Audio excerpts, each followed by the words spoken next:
రమేష్ గారు, యుద్ధాన్ని గమనిస్తున్నారు మీరు. అంటే 167 మంది పిల్లలు చనిపోయారు ఇరాన్లో.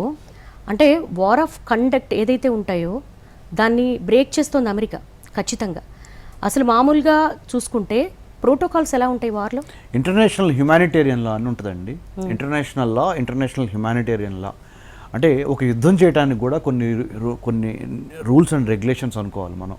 అవి కూడా తొంగలో దొక్కేసినట్టే. ముఖ్యంగా కొలెటరల్ డ్యామేజ్ జరిగింది అంటే చిన్నపిల్లలు, వయోవృద్ధులు, మహిళలు, వీళ్ళ మీద ఒక యుద్ధంలో ఒక రూల్ ఏంటంటే వీళ్ళ మీద దాడి చేయకూడదు. మిలిటరీ టు మిలిటరీ ఫైట్ ఉండాలి. సిమెట్రిక్ వార్ఫేర్ అంటారు. అంటే రెండు సమాన శక్తులు కలిసి, మన నేవీ మీ నేవీ, లేదా మీ ఆర్మీ నా ఆర్మీ, మీ ఎయిర్ ఫోర్స్ నా ఎయిర్ ఫోర్స్, ఇది సిమెట్రిక్గా ఉండాలి. జరగాల్సింది ఇలా జరగాలి. కానీ దానికి అతీతంగా ఇప్పుడు యునైటెడ్ స్టేట్స్ వాడిన ఫైటర్ జెట్స్ వేసిన బాంబుల్లో కానీ, ఎయిర్ డ్రాప్ చేసిన బాంబుల్లో కానీ, IRGC Iranian revolutionary guard corps అని ఇరాన్కి సంబంధించిన అతి కీలకమైన సెక్యూరిటీ ఏజెన్సీ, దాని మీద వేయాల్సిన బాంబు దాని మీద వేసి దాని పక్కన ఉన్న స్కూల్ మీద కూడా పడింది ఇరాన్లో. సో నేను అదే చెప్పేది, 166 మంది అన్యం పుణ్యం తెలియని అమాయకమైన చిన్నపిల్లలు, ముఖ్యంగా girl children going to school. So very very unfortunate. And అంటే ప్రతి ఒక్క హృదయం అది చాలా ద్రవిస్తుందండి. ఎందుకంటే అవర్ హార్ట్ బ్లీడ్స్ అనమాట the moment you even listen to that. 166 మంది అభంశుభం తెలియని చిన్న బాలికలు, అంటే చిన్న వయసు ఉన్న బాలికలు చనిపోవాల్సి వచ్చింది దీంట్లో. సో యుద్ధం అనేది చివరికి 21వ శతాబ్దంలో యుద్ధ రీతి, యుద్ధ నీతి రెండు మారినాయి. 21వ శతాబ్దంలో యుద్ధ రీతి, యుద్ధ నీతి రెండు మారినాయి. The very idea of war is now it's in the mind అనమాట.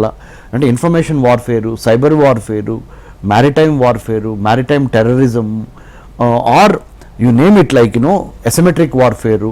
అసిమెట్రిక్ వార్ఫేర్లో ఒక రాజ్యానికి వ్యతిరేకంగా కొన్ని నాన్ స్టేట్ యాక్టర్స్, అంటే వైలెంట్ నాన్ స్టేట్ యాక్టర్స్, దాన్ని టెర్రరిస్ట్ గ్రూప్స్ అంటారు, ఎక్స్ట్రీమిస్ట్ గ్రూప్స్, అవి కూడా వెళ్ళి దాడి చేయటం ప్రభుత్వం మీద, ఇలా జరుగుతుంది.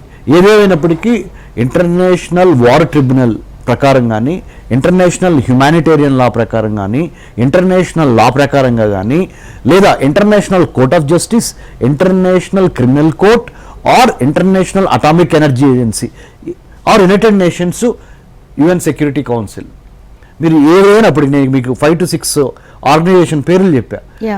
దేని స్టాండర్డ్ ప్రకారం చూసుకున్నా కానీ ఇది చాలా కండెమ్నబుల్. అంటే దీన్ని తప్పనిసరిగా అందరూ ముక్త కంఠంతో దీన్ని మరి మనం తోసిపుచ్చాలి. అమెరికా ఇప్పుడు సారీ చెప్తుంది, పోయిన ప్రాణాలు తిరిగి రావు. ముఖ్యంగా చిన్నపిల్లలు, మనం బాధపడాల్సిన అంశం ఏంటంటే ఇక్కడ అన్యం పుణ్యం తిరగని చిన్న పిల్లలు ఈ యుద్ధంలో బలైపోయారు. ఇది మొదటి రోజే ఫిబ్రవరి 28 మధ్య, మార్చి 1 మధ్య, ఇంటర్మీడియట్లీ ఆ డే మధ్య జరిగింది. ఇవాళ 15 రోజులు.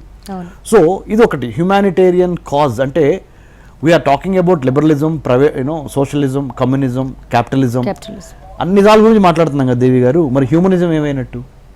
లిబరలైజేషన్ మాట్లాడుతున్నాం, privatisation, globalisation, Googlisation, digitalisation, Chinaisation, Americanisation. మరి వేర్ ఈజ్ హ్యూమనైజేషన్? మానవత్వము, మానవత అనేది ఇక్కడ మనకి కంటికి కూడా కనిపించట్లేదు. So what I'm trying to tell is, మనం బుద్ధుడు పుట్టిన దేశం మంది. వీ హ్యావ్ టు, అంటే India is in a best position right now to talk to both all the 3 warning parties. 3 దేశాలు కలిసి 30 దేశాలను యుద్ధంలో దించినాయి.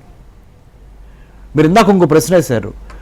భారతదేశము ఇలాంటి సమయంలోనే మనము ప్రధానమంత్రి మోడీ గారు, I have had the good fortune of working with Shri Ajit Doval గారు, నేషనల్ సెక్యూరిటీ అడ్వైజర్ గారితో. అంత ముందర ఆయన వివేకానంద ఇంటర్నేషనల్ ఫౌండేషన్కి డైరెక్టర్గా ఉన్నప్పుడు, దట్స్ థింక్ ట్యాంక్, నేను ఆయనతో కూడా కలిసి పనిచేయడం జరిగింది. సార్తో I was his research associate on security matters, counter terrorism అన్నింటి మీద.